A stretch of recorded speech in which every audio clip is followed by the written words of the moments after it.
नमस्कार सर्वांना, जय श्रीराज चॅनलमध्ये सर्वांचं स्वागत आहे। आज बनवणार आहे मी काळ्या पाटीचे खेकडे। हे काळे खेकडे आहेत। बघा मी कशी बनवते ते। सर्वात पहिले हे नागे जे असतात ना, याला ठेचून घ्यायचं।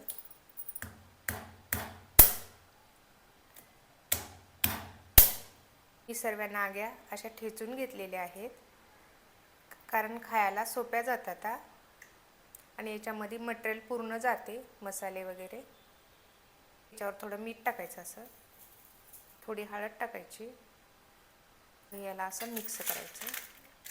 सर्व खेकड्यांना हळद आणि मीठ व्यवस्थित लावून घ्यायची। मी तर स्टीमर घेतलेला आहे, त्याच्यामध्ये पाणी टाकायचं। स्टीमरची जाळी लावायची। त्याच्यामध्ये आता हळदीचे पानं लावायचे असे। स्टीमरला हळदीचे पानं लावून झालेले आहेत। याच्यामध्ये आता आपण खेकडे टाकून घेऊया। मी खेकडे आहे ना स्टीम करून बनवणार आहे। आता याच्यावरती झाकण लावायचं, गॅस ऑन करूया आणि याच्यावरती आपण असं स्टीमर ठेवून देऊया। याला 20 मिनिटं ठेवायचे। खेकडे स्टीम होईपर्यंत इथं आपण मसाला बनवून घेऊया। त्यासाठी मी खोबरं घेतलेलं आहे, काळं फूल घेतलेलं आहे, हिरव्या मिरच्या घेतलेल्या आहेत, कोथिंबीर घेतलेली आहे, 2 मोठे कांदे घेतलेले आहेत आणि धनिया घेतलेला आहे। गॅस ऑन करूया। याच्यावरती अशी चाळणी ठेवायची आणि आता आपण कांदा भाजून घेऊया याच्यामध्ये, आणि खोबरं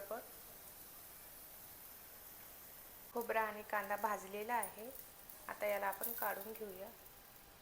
गॅसवरती कढई ठेवू। कढईमध्ये थोडं तेल टाकायचं। तेलामध्ये मिरच्या टाकायच्या, थोडे धने टाकायचे, थोडं काळं फूल टाकायचं आणि याला चांगलं परतून घ्यायचं। आता याला आपण प्लेटमध्ये काढूया। आता भाजलेला कांदा टाकूया तेलामध्ये। थोडा कांदा भाजलेला आहे, आता याला प्लेटमध्ये काढूया। आता अद्रक लसूण आपण याच्यामध्ये परत परतून घेऊया तेलामध्ये। थोडं मोडून जाते, थोडंसं भाजी टेस्ट लागते। तुम्ही पण असं करून बघा नक्की।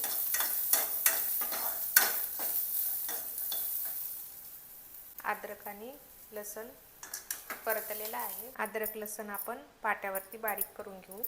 अद्रक लसूण अद्रक लसूण बारीक झालेला आहे। आता याला आपण अद्रक लसूणला काढून घेऊया। बघू शकता। आता खोबरं बारीक करून घेऊया, कारण आहे ना खोबरं मसाल्यामध्ये बारीक होत नाही, त्याच्यामुळे त्याला अगोदरच बारीक करायचं। पहिला असं याला ठेचून घ्यायचं। खोबरं ठेचून घेतलं, आता याच्यावर पाणी टाकायचं आणि याला चांगलं असं पिसायचं, बारीक करून घ्यायचं। लवकर बारीक होते। बघा खोबरं बारीक झालेलं आहे, बघू शकता। प्लेटमध्ये काढलेलं आहे। आता हे मसाले आहेत ना, त्याला पण आपण आता बारीक करून घेऊया।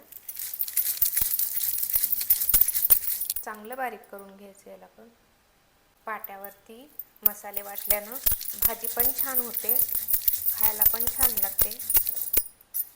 कधी कधी होत नाही, कधी कधी जेव्हा टाइम असते ना तेव्हा मी पाट्यावर मसाले वाटते, किंवा गडबड असली तर मिक्सरला लावते। तुमच्याकडे पाटा नसेल तर तुम्ही मिक्सरमध्ये ग्राइंड करू शकता मसाले। भाजीची चव तर सगळी मसाल्यानंच येते। जास्त गरम मसाले नाही वापरायचे। मी गरम मसाले कमी वापरते। पाट्यावरती आहे ना हिरव्या मिरच्याचा ठेचा पण खूप छान लागतो। मिरच्या भाजून नक्की करून बघा। मसाले बारीक झालेले आहेत। मसाल्याला आता आपण प्लेटमध्ये काढूया। बघू शकता खेकडे आपले स्टीम झालेले आहेत।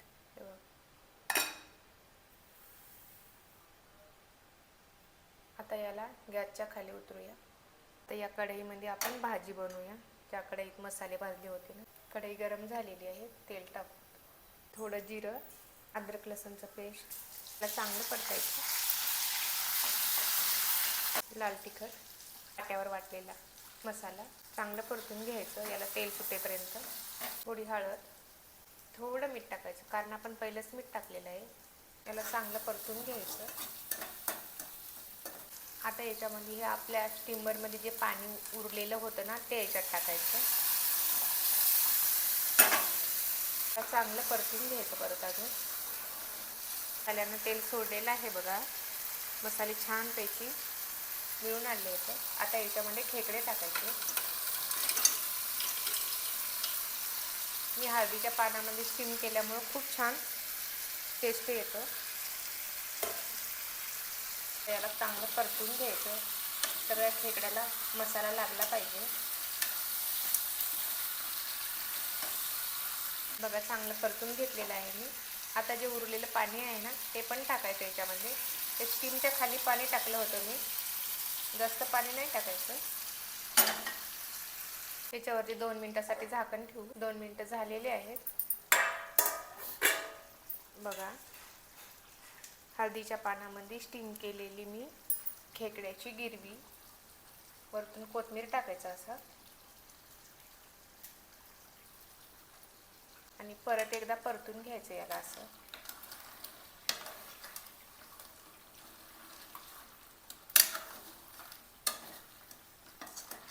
मी जास्त पाणी नाही टाकलेलं आहे याच्यामध्ये, फक्त थोडं पाणी आहे याला. स्टीम केलेली खेकड्याची भाजी हळदीच्या पानामध्ये कशी झाली ते मला कमेंट करून नक्की सांगा. माझ्या चॅनलला सबस्क्राईब करा, व्हिडिओला लाईक करा. भाजी कशी झाली ते नक्की कमेंट करून सांगा.